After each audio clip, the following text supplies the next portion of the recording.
The content of Chronic Convos is for informational purposes only. If you have medical concerns or emergencies, please seek professional help immediately. Thanks for listening.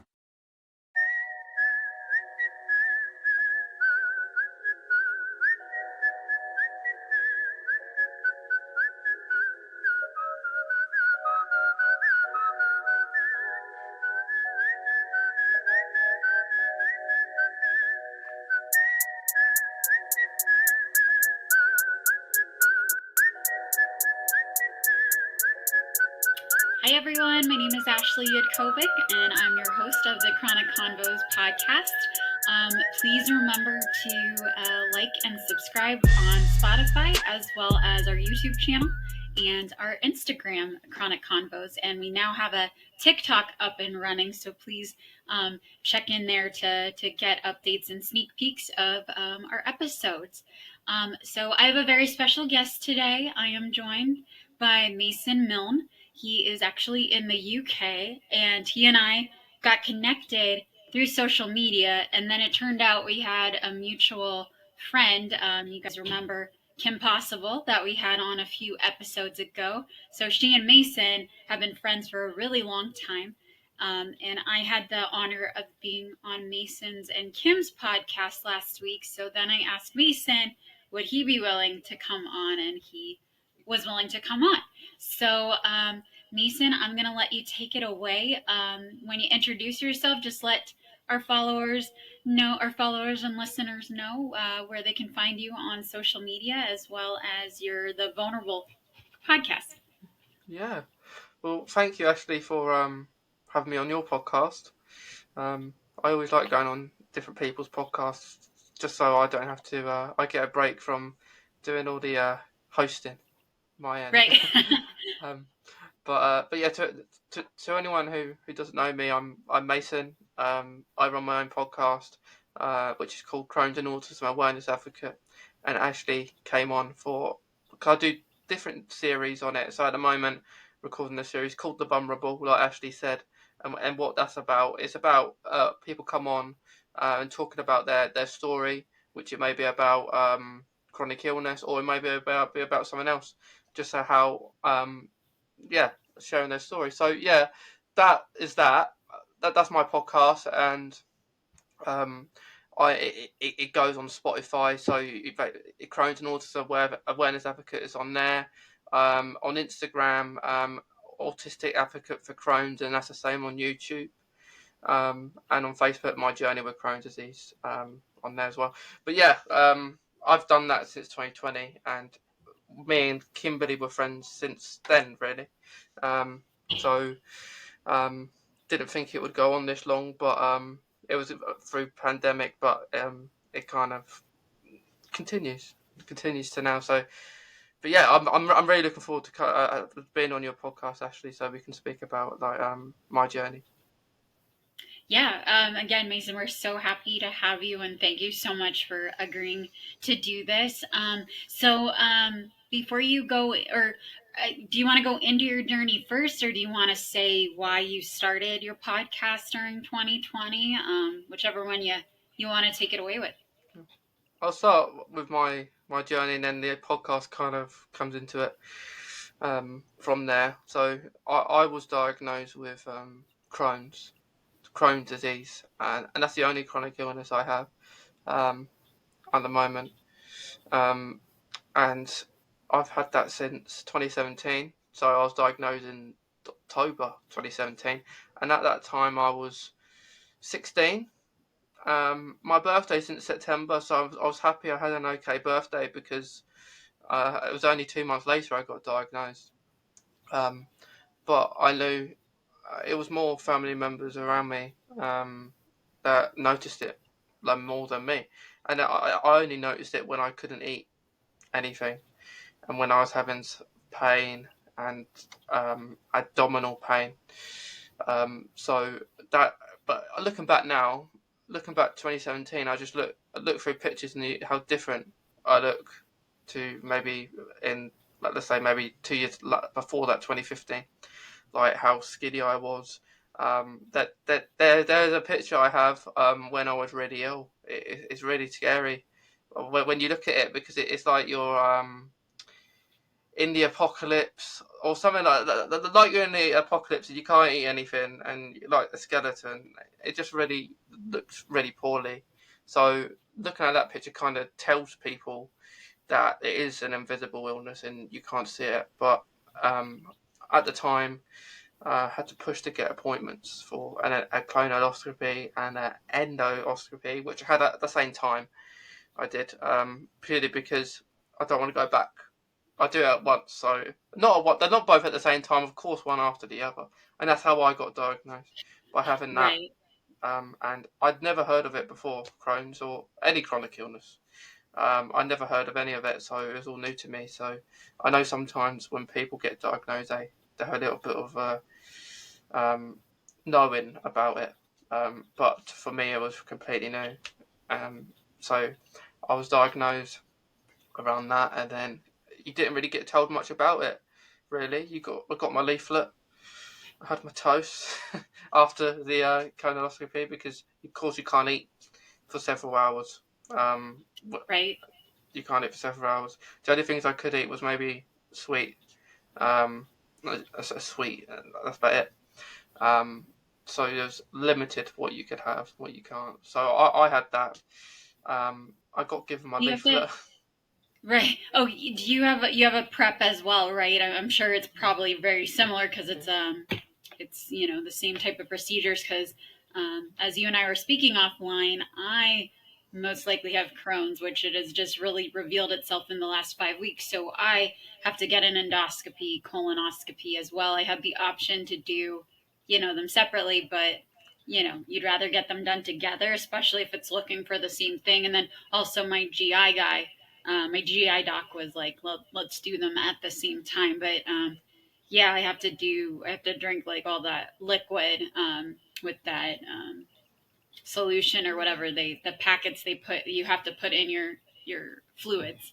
So, and I've had colonoscopies, endoscopies before, and it was not pleasant prep, and now it's better, like where you don't even taste it. Because I remember, I don't know, they gave you some like solution that tasted like glue or something. So I'm glad at least it's a little bit better. Yes, they're not nice. They're not nice to have, but if they help with getting diagnosed of Crohn's or anything else, I guess they Yeah. do their job. And you were mentioning your family noticed symptoms before you did. So what were they noticing that you didn't notice? Was it just the weight loss, or was there other things? Like I say had a meal and I would just leave most of it. I remember I had a roast once and didn't eat a bean. I just said I was full, because I was. I wasn't saying I wasn't. I was full. I couldn't eat anything. And you get bloated, so it feels like you've actually eaten something when you haven't. Um, and I struggled to eat anything. And then I was put on these liquid drinks, and I didn't like them either. So it was getting really dangerous, because I couldn't eat anything. Every time I ate something, I was in pain. Um, and yeah, I couldn't eat. So that was one of the major signs. And then down the line, it wasn't straight away that I couldn't eat things. I think they happened towards after my birthday. These things happened, and then I had to get diagnosed as soon as possible, find out what was happening, because loads of things can have those symptoms, and not just Crohn's. So I could have been diagnosed with anything. So I ended up seeing the consultant, and I got diagnosed eventually. Took maybe I think 2 weeks, and then I was put on steroids. Put on steroids helped because I wouldn't be in pain anymore. But at the same time, steroids ain't good to be on for anyone. Right. But yeah, so I was on that for a little while, and then eventually I was on azathioprine as well. So I've been on azathioprine ever since. And then I was on infusions, infliximab infusions for a year. Then they stopped working on the 10th infusion because well, I think it was on the 10th infusion, and I was funny because before I go in, I say it's not going to work now, is it? It's just coincidence. 10th infusion is not going to work. And then we go to the loading doses, and then 15 minutes in, problems started happening.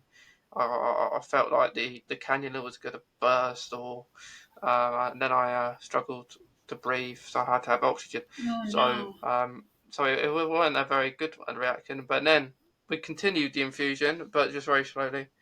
And then had a consultant meeting the few days after that. Then I was on Humira. So been on that since now. But yeah, but I've only ever been in remission once, and that was when I was on the infliximab, the infusion. The Oh, only time I've ever been in it. And even though I don't get pain from being on Humira, my levels are not in the range they should be. But they're on a range where I can still be on the Humira. Oh, gotcha. Okay.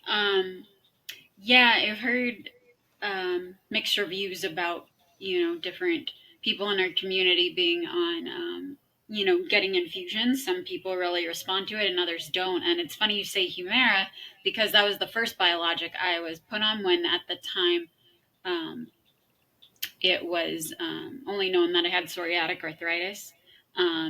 But then, unfortunately, it didn't work for me. I liked it though because it didn't hurt going in, and I administered it myself. But unfortunately, it didn't work, and so I had to go through a slew of other ones. And just speaking, I was telling you, Mason, I just spoke to my rheumatologist actually right before we started recording.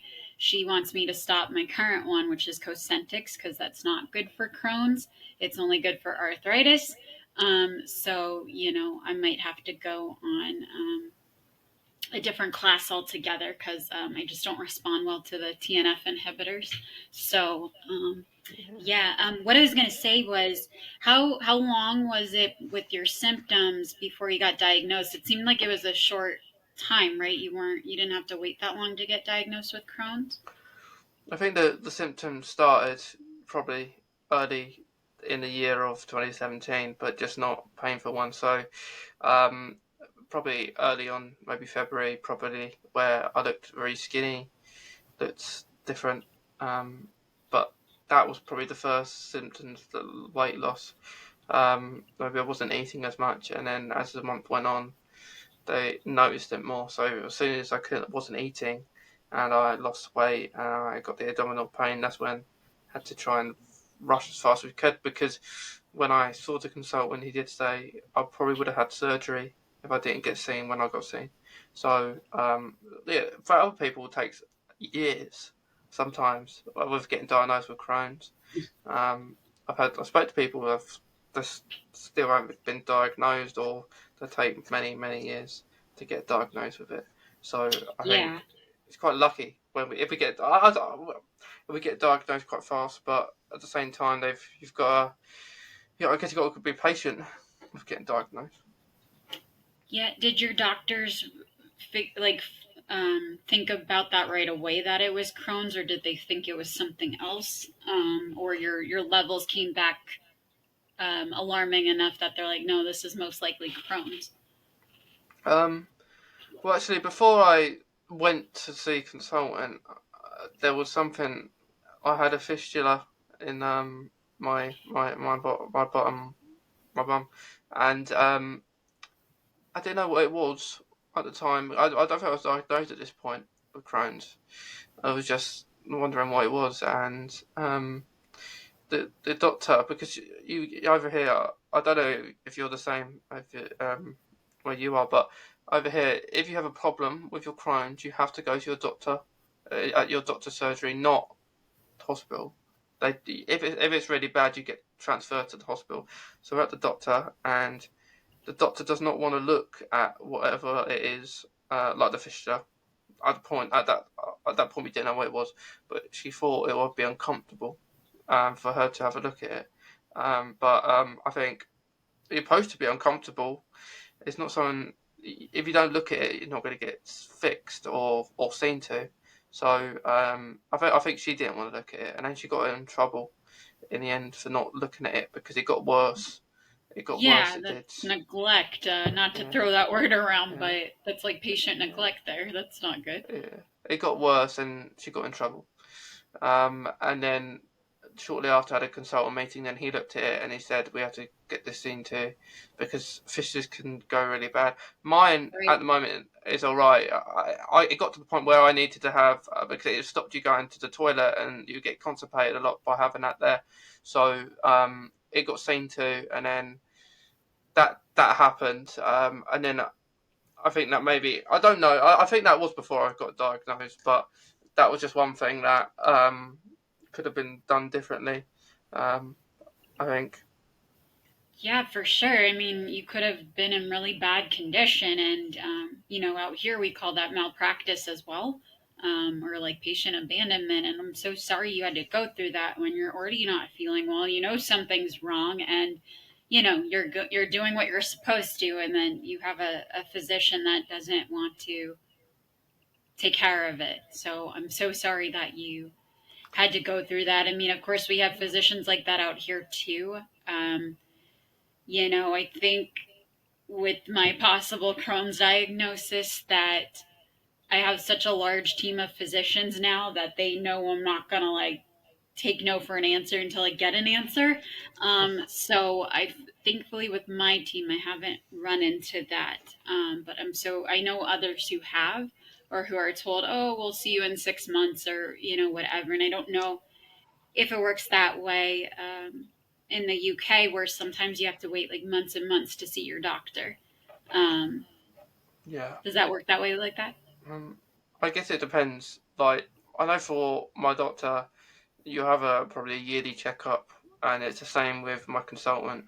I had one Right, about like, earlier this month, I think, and I had a checkup to see how things are going, and and then they're like, well, I hope we don't see you until next year, because then right, you don't want to be seen all the time unless it's necessary. Something happens down the line, but yeah, I know with doctors, yeah, I think you have your sixth annual checkup, but yeah, it just depends, I guess, what's wrong and how they could be resolved.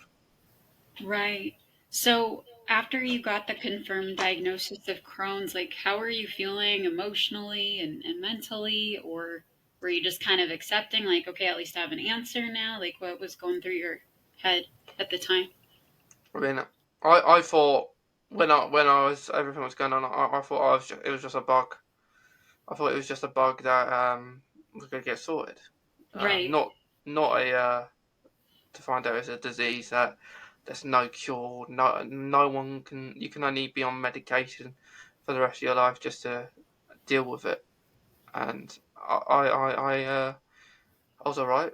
The only thing I thought I was the only one. I thought I was the only one because at that moment I did have social media accounts about Crohn's or anything like that. And then I got advice to make one and top Crohn's and a load of people out there, but which is good. But at the same time, when I first had it, I thought I've got to I don't want to be the only one because there are diseases out there that only have a couple of people. right, exactly. Yeah, And I thought maybe Crohn's was one of them. I'm glad it's not, but at the same time, I think when you do get diagnosed, whenever, like maybe with you now, you'll find it's hard at the start because you don't know what maybe to understand. You need to understand it a bit, and then you'll know because when my Crohn's, I have something called patchy pans, and I think I mentioned it to you the other day, but for anyone who doesn't know, patchy pans with Crohn's is for me, it means I've got Crohn's and colitis, a bit of Crohn's, a bit of colitis. right. And if I ever have to have a stoma bag, I'll have to have it permanent for my Crohn's. So I won't be able. People out there can have it maybe like I don't understand the stoma bag myself. Like people say Barbie butts and stuff like that. I don't completely understand it, but because all the words are confusing to me. But for everyone that does have one, that I have one that I can reverse it and stuff like that. With me, if I get one, I won't be able to do that. It would So be permanent. Yeah. and probably when I was diagnosed, the two things I feared was having that and surgery, which at this moment in time I've never had either. Yeah, I'll say this now and then go off. Then I'll be getting one soon, won't I? Oh, no, no, But no, no. We're sending positive vibes into the yeah, universe. but but um, but yeah. So they were the two things I feared when I was diagnosed. Sure, But understandably so. but yeah. So that everyone has different Crohn's, but might have be on the same medication. So say we're on the same medication, maybe actually you go on the same medication as me. It doesn't mean we can both do the same things. It means you might do something that I can't do, and I can do something you can't do. Right, and So if I get a confirmed diagnosis of Crohn's, yours and mine may look very similar, very very different actually. Or I might be experiencing some symptoms that you're not experiencing, and so I think that's why. And I know you were going to transition into this, but I think that's why social media is actually a positive thing and is so helpful with our chronic illness autoimmune community, because even if we have the same diagnosis and it looks different, we can still support one another, because it's like, okay, well, yeah, we went through that at one point, or you know what, I didn't have a fistula, but I know how painful it is. Like, we still can relate to each other and just try to build each other up. And we've all been on a diagnosis journey, whether doctors kind of dismissed us, or it took forever for them to diagnose us because they couldn't see us, so whatever the case may be. So yeah, yeah, I only had experience. I went to high school with a friend who had Crohn's disease, and that's really all that I knew about it at the time. And I kind of knew what it was. And I shared with you last week, Mason, I'm Ashkenazi Jewish, and so it's very prevalent in Ashkenazi Jews, but yet no one in my family seems to have this. Are you the only one in your family that has Crohn's or UC? yeah, I am. Yeah, I am. A bit unfortunate for me, but Yeah, I feel but you there. no, but people in my family have had autoimmune diseases and bowel problems. Okay, Um, gotcha. so I don't know if that has anything to do with it. I don't think so, but you don't know. And we don't know why we have it. We just get told one day you got Crohn's, and they don't tell you why. I don't know. Yeah, and then we have to eventually accept it somehow, whether it's right away or later on, Yeah, and like you said, you have to be on medications the rest of your life, just like I do. And, that was a tough, pun intended, I guess, tough pill to swallow when I first learned that. And yeah. my parents hate that I'm on all these medications, and they're like, well, can't you, like, get off of them? I'm like, no, I can't. Like, I mean, they can find variations of these, but no, I'm going to have to take medications the rest of my life, whether it's one or five or however many. And, just got to make the best of it. And, you have a great attitude and are still very positive and joking around. And I know you had mentioned that somebody had advised you to make a social media account. So what made you, like, say, yeah, this is something I want to do, and then start your podcast and your autism advocacy and everything? Well, I I created it in 2020, and that was 3 years after I was diagnosed. So for a few years, I didn't speak about it publicly to anyone unless they wanted to know. So it took me a few years to probably um, understand, or I guess I'll be able to tell other people. Um, so yeah, early 2020 during the pandemic, created it, and at first it was just a Crohn's page, and then it transitioned into a podcast page, and then an autism thing where I was supposed to, so it's kind of changed, and I didn't think it would be still there. I thought maybe I'll just do it for a little while and stop, but yes, even if I don't do it constantly, I'll still do things, and yes, it's worked out, I think, but yeah, it's nice. It's nice to do because you get to speak to different people or meet other people in the community and other chronic illnesses as well. Um, I found because it's quite interesting to hear about others that I'm not aware of. So um, we might get one day. Because when I had someone on a few years ago, and they said they had so many chronic illnesses, and I couldn't believe it. I didn't think it was possible to have. I maybe I think this person had 16, 17 chronic illnesses, and I thought to myself, I can't believe it. I couldn't believe what I was hearing. Them saying that, and I didn't think it was possible.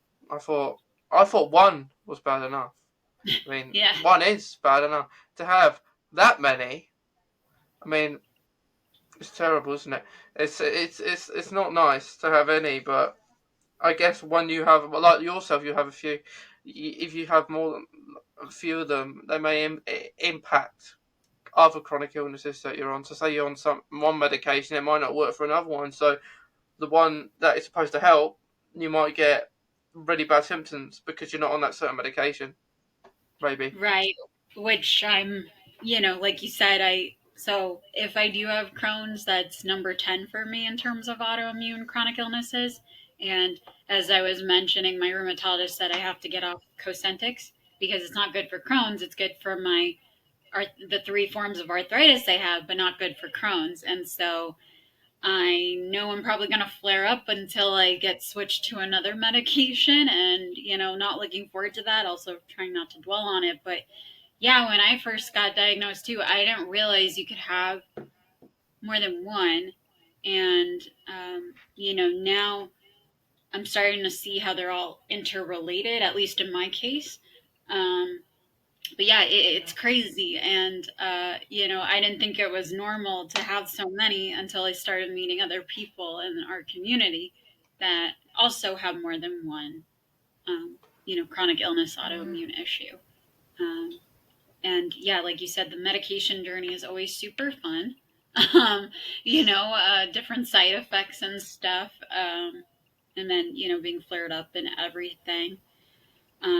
So when you were in remission though, what did that feel like? Because I've never been in remission and I don't know a lot of people who have. So I'm always just curious, like, are you just completely pain free, or like what does that look like?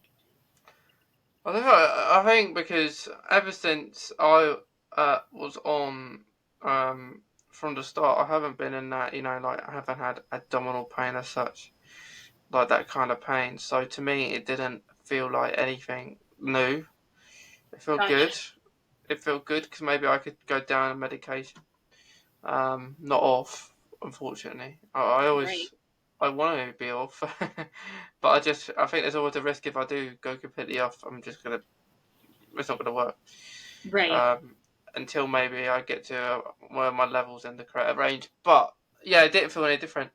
It feels like if you feel like no pain at all, maybe feel like that. You have no pain, no abdominal pain, no pain at all. That's what it feels like. Maybe before you was diagnosed with anything. Maybe picture a world where you was diagnosed with nothing. Maybe that's what it feels like.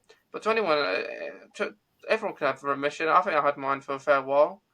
Um, and it was good.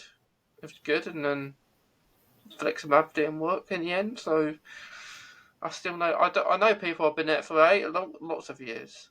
That the drug I was on that got me to remission. And I wasn't due to actually go on the Fleximab from the off. They advised me to go on Humira first. I said I don't want to go on Humira first because I'll be having to do that at home, and I've just got Right. diagnosed. And rather you guys do something that you could do for Right.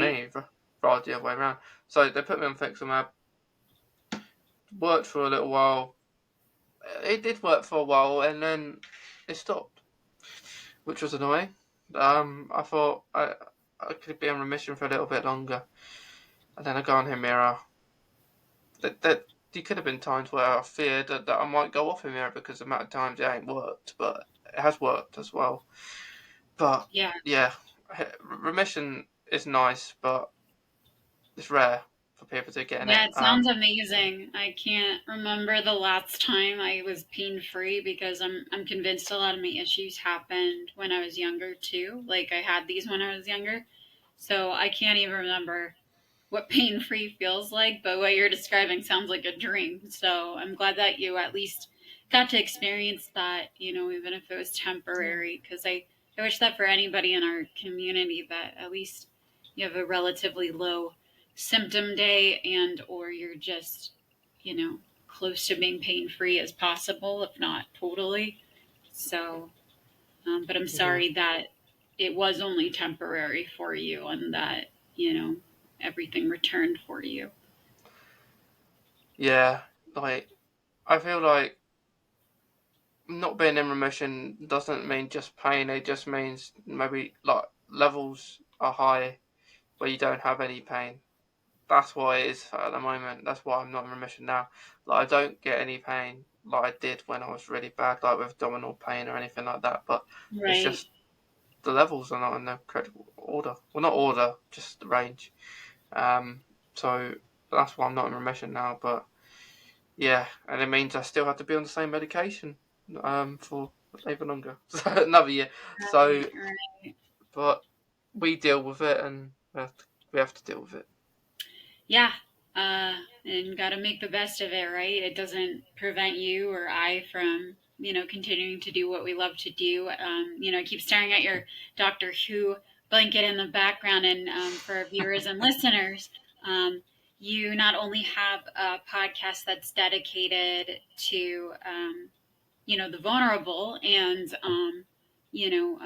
connecting with different members in our community with autoimmune issues, but you have another series on your podcast, or it's a separate series or a separate podcast where you talk about a lot of Doctor Who um, related things and you have some really cool guests that come on, like people who are actors on the Doctor Who series. I don't know if you wanted to talk about that a little bit more or not. Yeah. So within the podcast, like I said before, there's different series about different things. So the vulnerable series about chronic illness and that, but I've done Doctor Who series, um, where you have different actors on. Had a doctor on, not that doctor, unfortunately, another one. Yeah, so because I really like it, and it, the new series actually of Doctor Who starts next week, so I'm very looking Ooh, forward to that's it. exciting. And within this next month, it's jumbled. So I've got episodes about Crohn's. I've got episodes about Doctor Who. Some fans on about talking about Doctor Who. And an episode about mental health because it's mental health month next month as well. So That's right. yeah, we that that mental health episode is actually about it's called Mental Health Awakening. So I've done a series called Mental Health Awakening to last year and the year before, but this year I thought I want to do a bit different, not just do the same every year. So this May's a bit mixed up, but it's not just one thing, not just one series, all just separate things. Because on my logo, on my podcast logo, which is why it's all in one podcast rather than making a different one. Because I have in the logo, in the name, it's got Crohn's and autism awareness advocate. So you have things about Crohn's and autism. And I did an autism and Doctor Who series because for some reason, lots of people who have got autism like Doctor Who too, so that worked. And then it's got hobbies in the logo, so that's why Doctor Who sprung into it, or other hobbies that I may like. And then chronic illness is on the logo as well, and mental health. So which why brings vulnerable series and just chronic illness episodes and mental health episodes. So yes, it's all really cool. But yeah, I've had a good few Doctor Who actors on. I try to do it whenever I go to a convention. Try and get a Doctor Who actor on, or ask them and see if they want to come on. Sometimes they do, sometimes they don't. I was very surprised when I did get a doctor on though. I didn't think they would do that because they spoke to me for about 2 hours and a half, so very long time. Wow. That's Um, awesome. it's very good and very good, and I ended up getting the same costume that they wore in Doctor Who, as well. Wow. Oh my gosh, that's Um, amazing. And I um, just saw you like light up when you started talking about it, Mason. So, I know that you're so passionate about it, and I know there's such a following for Doctor Who. Yeah, I remember last week when I was on your podcast, you were telling me about how you go to different conferences and conventions and stuff, and are able Yeah. to connect with a lot of people. And I was wondering, because you mentioned autism, when were you, if you feel comfortable, you know, um, doing so, when were you diagnosed with autism? I was diagnosed in a different dimension. No, I'm joking. I was diagnosed in April. No, no, not April. What am I saying? I was diagnosed in 2009 with autism. So a while And ago. did that, so how old were you when you were diagnosed? 9. 9, I was. okay. Yeah, 9. And did you understand when you were diagnosed at the time, or didn't really think much of it, or like, okay, or No, I didn't understand it. I just thought it was this disease that made me right, dumb, and I didn't really like having autism when I was younger. Um, and now I'm okay. I think it made me. I wasn't confident when I was younger because when I was at school, having autism was a bad thing. If you had autism and you needed help, it was ugh, terrible. And for example, when I was at school, if there was a stigma around people to say people were gay, and that people would make fun if people were gay at school. Um, like the gay jokes and stuff like that. Um, and like those kind of communities, people get made fun of people for that, and autism as well. So it wasn't very nice when I was at school, especially primary school at the start. Yeah. So, but now I guess when I got diagnosed with Crohn's, I was more open about my autism because when I got diagnosed with Crohn's, I got the mindset I didn't care what people think anymore, and I kind of got the same around autism. So um, with my autism, I struggle with. Well, I did struggle with communication when I was younger, but now I'm okay with that. But I struggle with yeah, noise. So say you're eating really loud to me. Say it's just us two. We're eating a meal and you're banging your forks on your plate and you're eating really loud. I couldn't sit there. I'd have to say something or. But I struggle to say stuff for some people because they'll just do it. If someone annoys me, they'll do it just to annoy me. Um, ugh, and it's different to say we're in a hall. It's different that way because loads of people are eating at the same time. It's a different noise, and people say, if you right, why are you okay with that and not noise with just one person or something? But it's a bit different.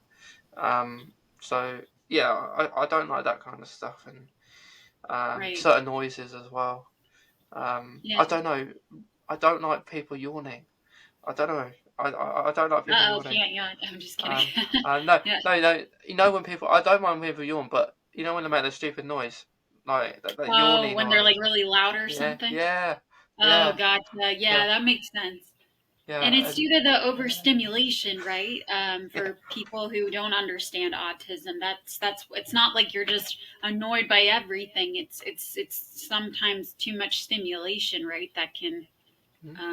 does make you feel uncomfortable, or you just don't feel well afterwards. Like what happens when there's like overstimulation? I'm okay with it. I tend to just deal with it and I I move gotcha. on. And like some people with autism can be worse than me. Yeah, Like the stigma around it, people wouldn't think I have autism because I can speak and talk. A lot of people think people who have autism are just people that can't communicate and they look like they can't right. Or just communicate. act out or something. Yeah, Yeah, yeah, they yeah. like they look like they can't communicate and stuff like that. That's the stigma around it, and just because I can communicate, I still struggle with things like Sure. and at school, the reason why I didn't ask for help because you would ask for help and they would ask you to do it anyway, to try it anyway, even though when you've tried anyway, that's why you're asking for help. So they Right. wouldn't, so they wouldn't, um, and I'm so sorry that you went through what you went through in primary yeah, school. I can say the stigma out here in the States is very similar, unfortunately. And then I was wondering if you're comfortable discussing this, how you felt. So autism used to be autism spectrum disorder. They got rid of spectrum, and now there's a lot of different terms for people with autism. I know neurodivergent, there's like a lot of different, and some people who are autistic don't like saying that they're more high functioning. How do you feel about all the terminology now that's kind of coming out? I agree with like that high functioning, low functioning. That's what they used to call it when I was at school. They shouldn't do Right. that because they put people in groups. So they singled That's people true. out. They single out Right. people out. They put them in a table on a maybe the needs help table, which I was on. So other people in the class would think, hang on a minute, they're getting more help than me. That's unfair, which it is. It was unfair. And even though I was Right. one of the people that needed the help, Right. which is why people probably weren't friends with me or didn't like me, probably because I was in one of those tables. But with the terms like neurodiverse and stuff, I think that's really good. But it's very complicated if you don't know Right. about it, because it complicates me. And like neurodiverse, what does it mean? Like this whole bubble, it's a whole bracket. But I like being called autistic, but some people like being called Asperger's, which they shouldn't. Because Asperger's can be really offensive. Not to every autistic, because some people don't think anything of it, but where it came from is very dangerous. The term True. of Asperger's, and even some people who educate autism, it's really bad, really, because I find some people from Australia, especially, not that it's not none of their fault, they're just not educated enough, and certain parts of the world, and that term can be really dangerous, and um, it's outdated. And people may say you're not being nice by saying that kind of stuff, but it's where it came from. If it didn't come where it came from, it'd be fine. But Do you want to talk a little bit yeah. more about that Um, for our listeners who um, aren't um, super familiar with that? Only if you well, feel comfortable. where it came from was from Nazis. It did, and it's not very good. Like the person who created the term did certain really bad things, um, Right. like tests on people who have autism, and they called it Asperger's. So it's not very nice, and people like the term because they don't. I think maybe some people don't really understand where it came from, or they Right. do, or they Right. think that it's not true. But yeah, certain maybe content creators out there do it, and it kind of influences other people to do it. So I guess it's all about education in schools. For Education in sure. schools needs to do better with not just Yeah. autism, with loads of different things, just to understand these things. But yes, with the terms though, they are good. I think they've improved the way they call it, and the logo. A lot of people like the infinity symbol. That's really good, because it was a brick. They got rid of the brick. At first, I didn't find anything wrong with the brick, but I understood why people didn't like the brick, because it would kind of single people out with Hmm. autism having the brick. That's why people don't like the brick. But I like it better because the rainbow symbol is a much better, very much diverse, and not just for autism. It kind of reached out to different kind of things as well. Yeah, I know out here, so with the DSM 5, which is the Diagnostic Statistical Manual, it's what a lot of behaviorists and psychologists, mental health professionals use to diagnose somebody. I know they got rid of Asperger's, but a lot of people out here say, oh, well, that person's higher functioning, so they definitely have Asperger's, and they kind of throw the term around. And like you said, they're just not educated. And I Yeah, know we are also out here.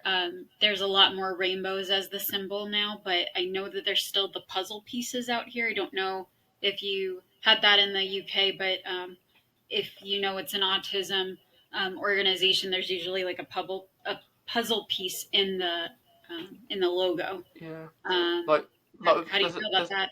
there's an organisation called Autism Speaks, Yes. and that is not a good organisation. It's very important to stay away from that one because they treat it like a disease, autism. Autism ain't a disease. Um, I'm one of the only few people that have Crohn's and autism. Not many people have both. I know about Right. three Right. people that have the both.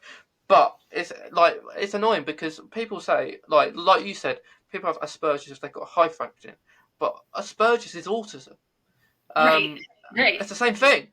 It's the same Right. thing, and Exactly. people overcomplicate and say you've got Asperger's because you've got high functioning. I mean, just say it's autism is so much easier. It's the same term. It's as I don't understand it, but it's silly. But yeah, people will still use the bricks. There are a lot of Americans actually weren't educated when they was younger, and they were brought up with these brick symbol, probably like we were, but it's how you're brought up with the bricks.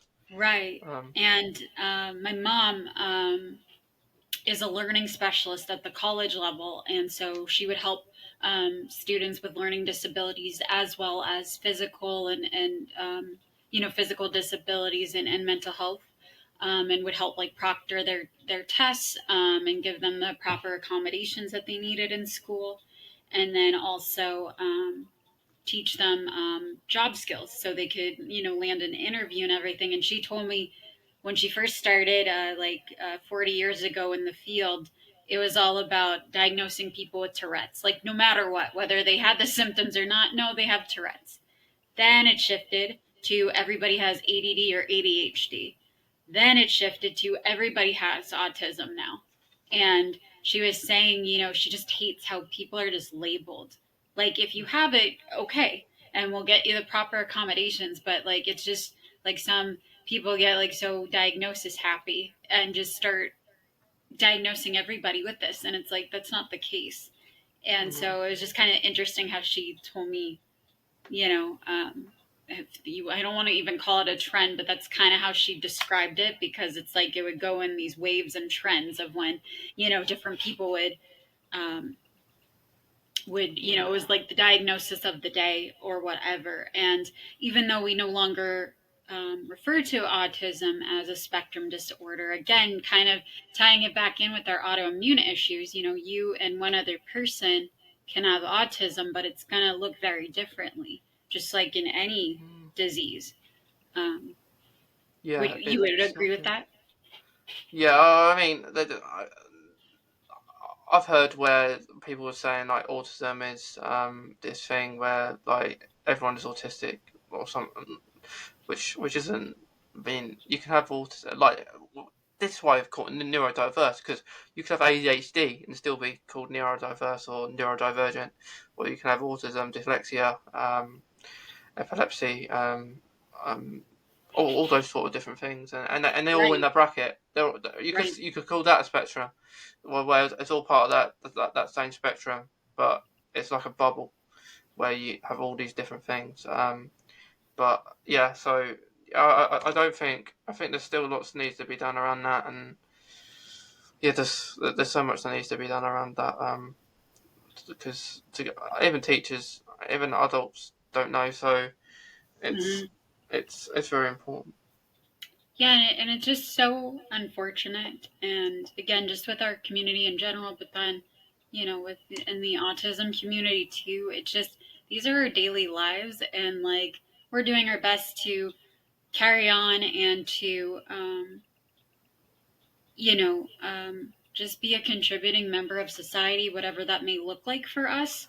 And yet it's so invalidating when somebody says, oh, well, you don't look sick, or, oh, and like you said, the different terms that, you and others in the autism community don't like. And like you said, it puts you in a box like, okay, you're higher functioning. So you're going to be put in this box and you're completely labeled. And I guess with human nature, we do that because it helps us understand. But a lot of people don't understand that they're doing a lot more damage than Yeah, they are helping. And then, or like, oh, you don't look this way, or oh, just do this and you'll cure it. Like, it's like, you're not even trying to be helpful. You say you are, but you're putting us into this box, like you said. And I just hate this. I mean, I remember when I was younger, I did horse therapy with children with autism, and it was one of the best, most rewarding things of my life. And then plus, I've always loved horses, so just being around horses was equally therapeutic for me.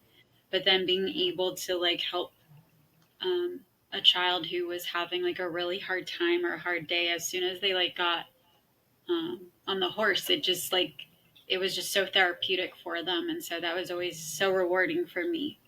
Um, and again, I'm just so sorry like for what you've been put through. And like you said, adults are supposed to help us, and they don't seem to be doing that and doing more damage than good. And I've heard of autism speaks. I didn't realize that that's the experience, and that's really sad for me to hear that Yeah, there's they not treat it like a disease.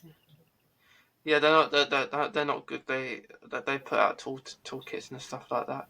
But Right. yeah, I agree with everything you're saying, because it's been really nice coming on your podcast actually and talking about my journey. Is there any last question that you have? Yeah.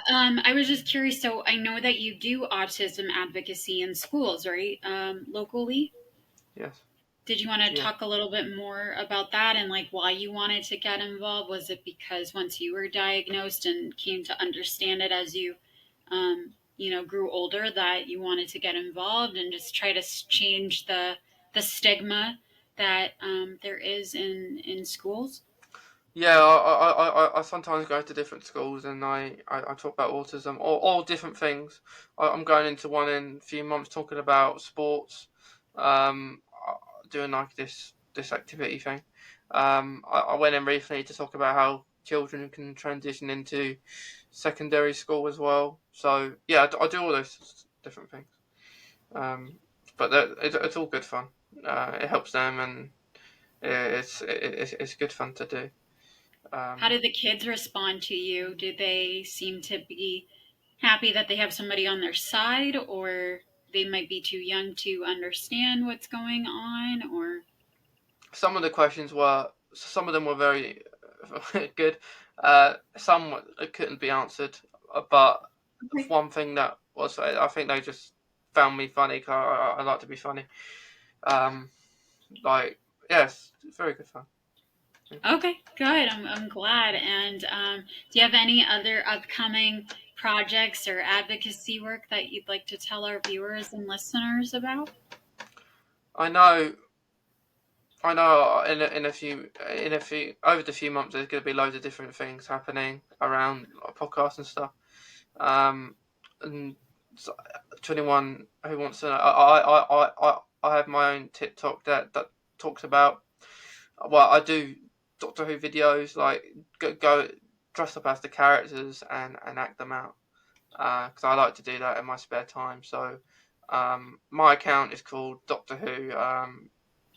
Cosplay is the life, and after each word there's an underscore. Okay.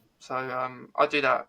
It's really good fun. I do have another TikTok about Crohn's, but I don't really put anything about Crohn's on there. I more do TikTok for fun. But yeah, so I've got different podcast episodes releasing all the time, which is really good fun.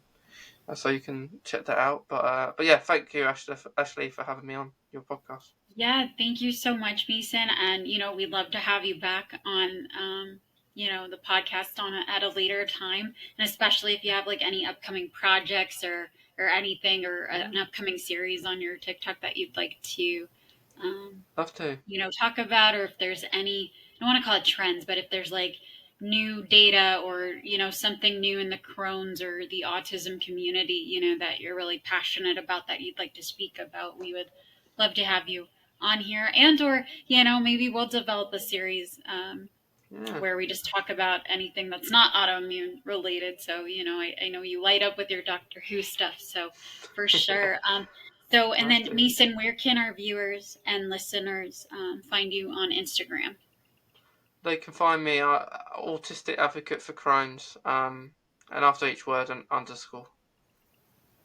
Okay, perfect. Well, again, thank you so much, Mason. I'm so glad that, I was honored to be on your podcast, and I'm so honored that you came on my podcast. So thank you so much. And again, to our listeners and viewers, please find Chronic Convos on TikTok as well as YouTube and Instagram, where it's chronic.convos.